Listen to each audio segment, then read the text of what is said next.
الحمد لله وقفى وسلام على عباده الذين اصطفى أما بعد.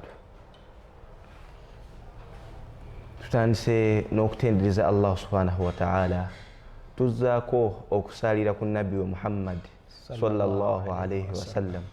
Oyo nabbi Adamu alayhi salatu wassalam gwe yasalira ng'amahale ge yali awaayo mu kuwasa maama waffe Hawa. Tuzzaako okubeebaza abalabi baffe abalungi betugenda okutambula nabo mu musomo guno ogwogera ku bannabbi baffe abalungi. Allah subhanahu wa ta'ala be yatulaga, be yasukkulumya ku balala, be yayogerako mu Qur'an 25 nga mu bo tugenda kusooka tusukkulumye oba tusooke tusoosowaze gwe tuvaamu nabbi waffe Adamu alayhi salatu wassalam. Mukkirize nga sinnaba kutandika kumwogerako, olwaleero luno ndi ne Sheikh Abdussalam Abbas. Mukkirize abawe ku salamu n'oluvannyuma tugende maaso ne programu yaffe eno. Assalamu alaikum wa rahmatullahi wa barakatuh. Alhamdulillah wassalatu wassalamu ala rasulillahi sallallahu alayhi wa sallam. Amanya Abdussalam Abbas Senkindu. Inshallah tubasaba mugobere programu zaffe zino biidhinillah, tujja beeranga nga tujjukanya ku bannabbi 25 Allahu tabaraka wa taala be yatusindikira. Oba oli awo tugenda tandika n'ekitaffe ekitonde omwana Adamu, Allah gwe yasookera ddala okutonda, sina mwana Adamu, ye Adamu kennyini nnyini, Adamu alayhi salam. Era olunaku olwaleero gwe tugenda okulaba mpola mpola, tugenda beera series inshallah nga tuzitematemamu biidhinillah mpola mpola. Era olunaku olwaleero inshallah Sekamadi badde nsaba nga bwe tugenda otandika seri yaffe eno ey'olwaleero, njagala tusooke tutegeere Adamu alayhi salam. Erinnya Adamu livaawa? Tuwulira omuntu eyasooka Adamu, tuli baana ba Adamu, ne Adamu lyavaawo okubeera ng'atuumibwa Adamu. Nga bwe kiri nti nze Abbas, erinnya Abbas lyava mu kitange ssebo. Gwe erinnya Adamu lyavaawa ssebo kubanga Adamu alayhi salam bamuyita Adamu? Naam, alhamdulillah wassalatu wassalam ala habibika khairil bashar sallallahu alayhi wa sallam. Nga Sheikh Abdussalam bw'abagambyeko, ambuuzizza ekibuuzo kino nga njagala kubategeeza nabbi Adamu alayhi salatu wassalam ajjawo erinnya eryo era atandika ddi okuyitibwa Adamu alayhi salatu wassalam. Adamu alayhi salatu wassalam, Ibnu Abbas radiyallahu ta'ala anhu atunyumiza n'atugamba nti Allah subhanahu wa ta'ala bwe yatuuka akaseera nga agenda kutonda Adamu alayhi salatu wassalam, yatuma malaika Jibril alayhi salatu wassalam n'amugamba nti ajje ku duniya kuno, ajje mu ttaka ly'oku duniya kuno afunemu ettaka lyebagenda okukolamu omuntu oyo gwe yayagala okutondawo. Omuntu oyo gwe yayagala okutonda ye yali Adamu alayhi salatu wassalam. Kyekyo Ibn Abbas kyatunyumizaawo n'atugamba nti Allah yatuma malayika eyo nejja ku duniya kuno neeyoola mu ttaka lyeyayoola. Ettaka eyo ekigambo Adamu kiva mu kigambo Adiyam, Adiyamul ard, nga Adiyam nakyo kiva mu kala eya brown bagita Adham. Kyova olaba nti bagamba nti omwana Adamu nga kiva mu kigambo ekyo Adamu, nga Adamu kiva mu kigambo Adham al-ard. Adham al-ard omuzungu ye yakiyita red soil. Red soil eyo ye Adham al-ard, mwemuva erinnya Adamu alayhi salatu wassalam. Adamu alayhi salatu wassalam atuumibwa Adamu kuba nti ava mu ttaka. Ettaka eryo Jibril alayhi salatu wassalam lyajja n'ayoloola ku nsi kuno. Kyekiri kye twogeddeko nti Adham al-ard, Adiyam al-ard, nga liva mu kala eyitibwa Adham. Mashaallah, ye kala eyo gye tulina olwaleero. Nina muganda wange bamuyita Adamu Nkeera. Nkakasanga bw'oba omutunuddeko kala gy'alina, the true definition of Adam alayhi salatu wassalam. Mashaallah. Sebo Sheikh Abdussalam. Naam sekamba. Nsaba batulaba bana abalungi. Naam. Obategeeze era obabuulire ku butya Adamu alayhi salatu wassalam bwatondebwa kuba tumaze okulaba jjajja erinnya lye. Erinnya Adamu alayhi salatu wassalam tufunye ekifaananyi kuwa gye liva. Nsaba naawe obabuulire butya Allah subhanahu wa ta'ala bwatonda Adamu ono alayhi salatu wassalam na butya bwajja okulabikanga aba mu dduniya eno. Naam. Adamu alayhi salam jjajja fi Adam alayhi salatu wassalam ye muntu Allah gwe yasookera ddala okutonda. Naye nga Allah tannamutonda waliwo ebitonde ebyaliwo bifo.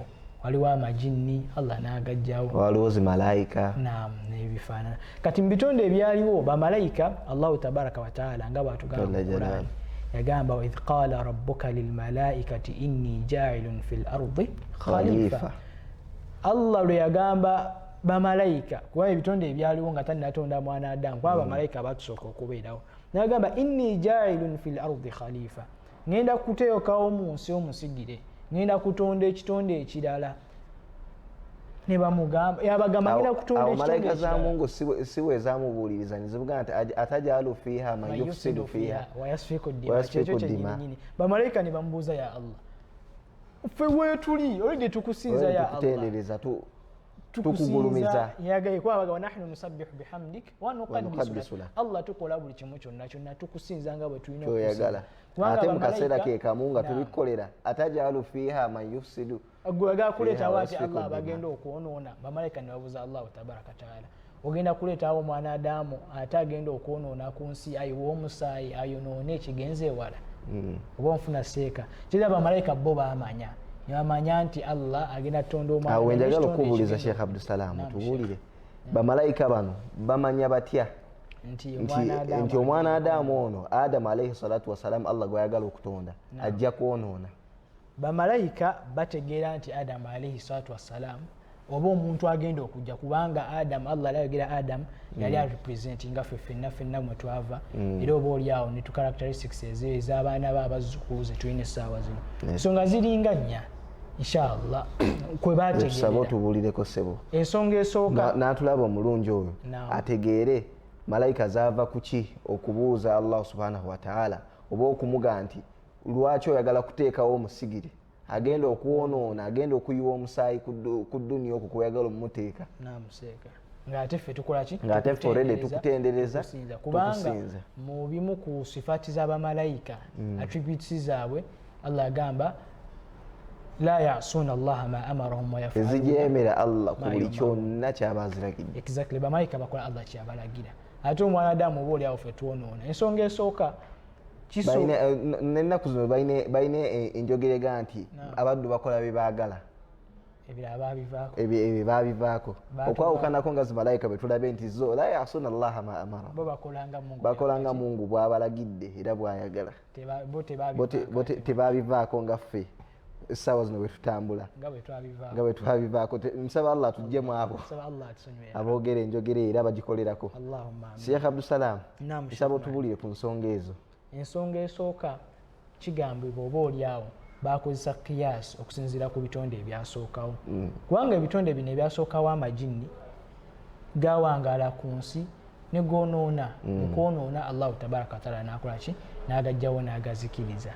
Kati nga kigambibwa nti balaba olaba ebitonde ebisooseewo byonoonye kutuuka ku dinisa tigiza n'omwana Adamu ono agenda okujja agenda kola ki agenda kwonoona. Kitegeera nga basinziira ku kire kitegeeza amajinni gano shaitaani zino ze zireetera malayika zino okulowooza nti omwana Adamu ono bana Allah subhanahu wa ta'ala bw'anaamutonda oba oliawo naye ayinza okutambulira mu buufu bwe bumu amajinni gano nga bwe geeyisa kyekyo kyennyini oba oliawo nabamanyamu ne bagamba nti kisoboka okubeera nga Allahu tabaraka wataala yabagamba nabategesekamadi wategedde otya nti Abdussalam agenda okujja yakoze eki yankubidde essimu. Kati bamalayika bategeera batya nti omwana Adamu Allah gwagenda okutonda agenda kwonoona Allah yakola ki yabagamba nakyo kisoboka okuba mu mbeera oba oliawo ate kino kyekisinza okusembeera okubeera nga kyekituufu era kisoboka okubeera nga anna almalayika tatawaqa'u just prediction kuteebereza yagamba mwana Adamu ayinza okwonoona omuntu agenda okujja wategedde otya nti Abdussalam ajja nalabye okusinza ku program buli lunaku atera okuyitirako wano nekitegeera nti agenda kukola ki watu agenda kujja ekyo Sheikh olowooza tekiddayo kukuba nti Allah subhanahu wa ta'ala bw'amala okutonda Adamu ono ye yennyini Adamu ate yabuulira bamalayika bano amannya gaabwe kiddayo ku kiri nti Allah subhanahu wa ta'ala kirina akakwate kanene nnyo kukuba nti Allah subhanahu wa ta'ala yategeeza bamalayika bano kuba nti bo baali tebamanyi kubanga era nga bwe tugenda olaba mu maaso awo Adamu yakola ebyewuunyisa malayika amanya gaabwe nga mwana wattu bo bali ate tebakola ki bali tebamanyi ensonga ey'okuna Sekamadi gye mbadde soogedde kisoboka okubanga Allah bwe yagamba bamalayika bano omwana Adamu gwagenda okutonda yababuulira butya bwagenda okufaanana oba nti agenda okubeera ng'alina shahwa oba tuyita obwagazi agenda okubeera ng'ali mukallafu ghairu ma'suum akola byayagala asobola okusalawo nti era akole kino asobola okusalawo nti era ngenda kusaala enkya ngenda kugaana agamba ono kubanga bo bamalayika bo bakola bya Allah tabaraka taala byakola ki byayagala naye ate ffe tulina free will oyinza ogamba leero dhuuli eno Sekamadi okusinziiranga mu mbeera mwenu akakuba kano mpulira njagala neebakemukko dhuuli n'okola ki n'ogireka kati bo bagamba okusinziira ku sifaati zino ngeri gye bamanya omwana Adamu engeri gyagenda okutunulamu balabira ddala nga ono agenda okujja tagenda kukola ki tagenda kubeera bwangu wadde akatono naam kyekyo Sekamadi ensonga zibadde nnya kisoboka okuba nga bateebereza out of the blue omwana ayinza okubeera nga ayinza okufaananako bali abakulembera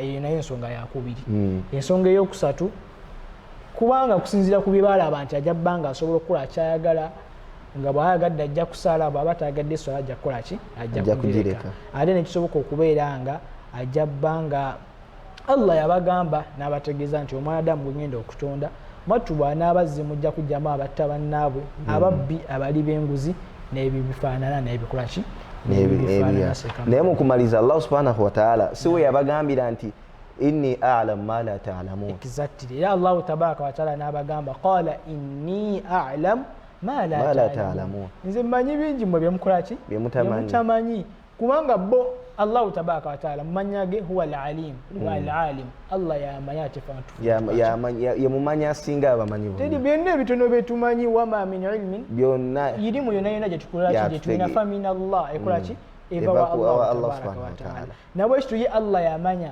ya'lamu ma kana waman lam yakun yamanya ebigenda okubeerawo ebyaliwo nebitagenda kubeerawo wa in kana yakun ne biba bigenda kubeerawo fa kaifa yakun mwattu ate bigenda kwaki bigenda kubeera bijja Allah akimanyi nti Mahdi ojja kuzaalibwa Allah akimanyi nti waliwo atagenda kuzaalibwa bw'ate ne bw'aba tazaaliddwa abanaabeerawo bagenda kuwangaala batya Sekamadi wadde okimanyi nti Allah yagera nti mu mirembe egirijja mu maaso eyo mubazzukulu ba Adamu alayhi salaamu naffe mwe tujja okuva wadde okimanyi nti Allah agere ennaku z'omwezi ez'olwaleero tujja beera wano nga tuli mu kujjukiza ku basiraamu kwa Adamu alayhi salaatu wassalaam Allahu tabaraka wa taala eyatonda Adamu alayhi salaamu jjajjaffe oboolyawo ffe gwe twakola ki gwe twavaamu Sekamadi naam Sheikh Abdussalam abadde atunnyonnyola ku nsonga bamalayika ze baavaako okubuuza Allah lwaki ayagala okutonda omwana Adamu ono ayagala kuteekawo Adamu alayhi salatu wassalaam ze ensonga ezennya zabadde ayogerako mwatutegeereza nti bamalayika oba oli awo baawa ensonga nti omwana Adamu ono gw'oyagala okutonda ayinza okufaananako nga bali abakulembera abo tubagambe nti mwe mwali amajinni amajinni gennyini begakola gayonoona baleka ne bagamba nti bano abajja tebajja beera ng'omuganda bw'agamba nti gw'olabyeko gw'okyalabyeko yoba omwana mpozi gwe toli muganda sheekhe abaganda tugamba oba abatukulembera mu baganda balina enjogera eyo egamba nti gw'okyalabyeko y'omwana kyolinawo kati kyosooka n'ogulumiza ekyo kyowalabyeko kyoyogerako tosobola kwogera ku kyotannaba kulaba Sekamadi ekyokulabirako ekyangu kikino oyini muzadde olina abaana n'otwala mutabani wasooka ku ssomero n'omutwalayo ng'omwana mwonoonefu essomero ne liyomba omwana wo mwonoonefu bamuwadde sasupe nyingi bamayiza nga bamugobye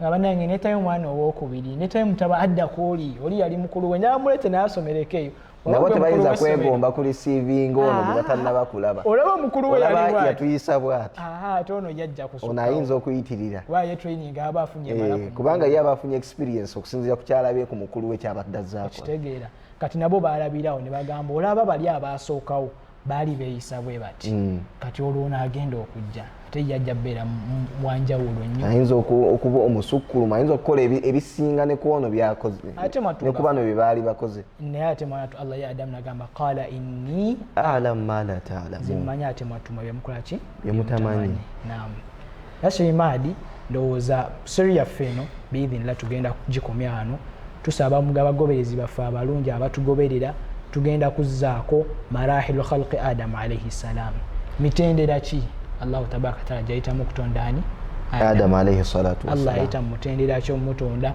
nti bwe yali amutonda yasooka ki naddako ki yamutonda amujja muki n'ebyo bifaanana nga tetunnaba kuggalawo puroguramu yaffe eno y'olwaleero sheekh abdusalam abatuwuliriza bano abalungi era abatulaba beetaaga okumanya gwe twogerako nabbi waffe adamu alayhi salatu wassalam bawulira nti nabbi twetaaga tubategeeze nabbi waffe ono gwe twogerako adamu alayhi salatu wassalam kyanjawulo kikyalina ku bannabbi abalala n'ekirala nabbi kuba allah subhanahu wataala atulaga nti waliwo nabiyu ne rasul kati twetaaga okubawo ekifaananyi nga tetunnaba kuggalawo puroguramu eno y'olwaleero sekamaadi zikiriza mbawenza ekyokulabirako ekisooka kino ekya adamu alayhi salam ekimufuula kyawukana ku bannabbi abalala oluvannyuma otunnyonnyola nabbi ate rasulu abamu tebabitegeera wano abanabbi ono rasulu byebiki abamu baba tebakolaki tebabitegeera inshallah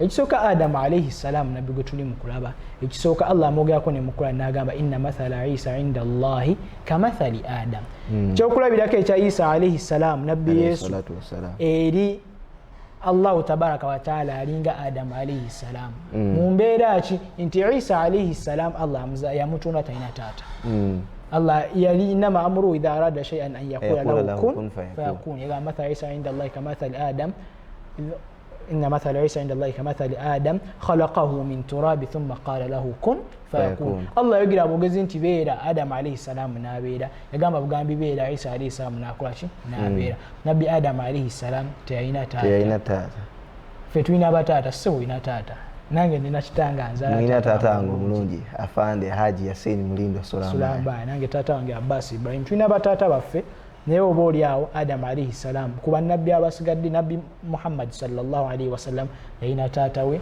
abdullah ne bannabbi abasigadde naye ate adamu alayhi salam teyalina taata wabula allah ye yamutondanga ye nga bwe tugenda obiraba mu maaso awo naye oluvannyuma n'alagira abeere naye n'akolaki n'abeera sekamaadi tukitegeera nti nabbi adamu alayhi salam nabbi aye tukitegeera nti mubaka ebintu ebyo bitubuzaabuza mu wabulu gwe tuyita nabbiyu ne rasulu byebiri wassebo tusaba obitutegeeze bulungi abatugoberera abalungi babitegeere abatuwuliriza era abatulaba abalungi al imam ibnu baz ayina sharhu gye yatukolera ku nsonga eyo ng'atulaga nti nabbi ne rasul ebintu ebyo bibiri byanjawulo waliwo bannabbi abajjanga bannabiyu naye nga si barasul nabiyu atulaga al imam ibnu baz nga bwe mbagambye ti nabiyu yoyo allah subhanahu wa ta'ala omusigire gwe yateeka ku duniya kuno nga mubaka we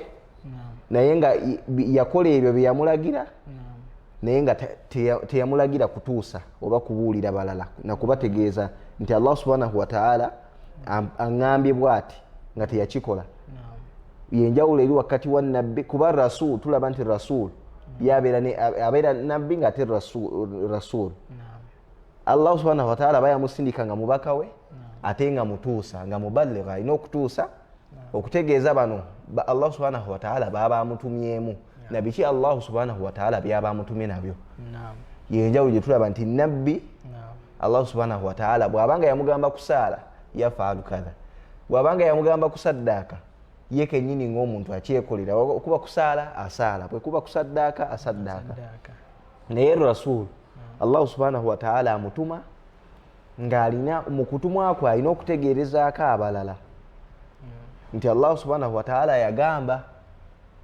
yenjawulo eri wakati wa nabiyyu ne rasul. Naye waliwo bannabbi abajja nga ate bo balina bibiri, nga nabiyyu ate nga rasul, nga nabbi waffe Muhammad sallallahu alaihi wasallam yajji Allah subhanahu wa ta'ala yamutumanga nabiyyu ate nga rasul.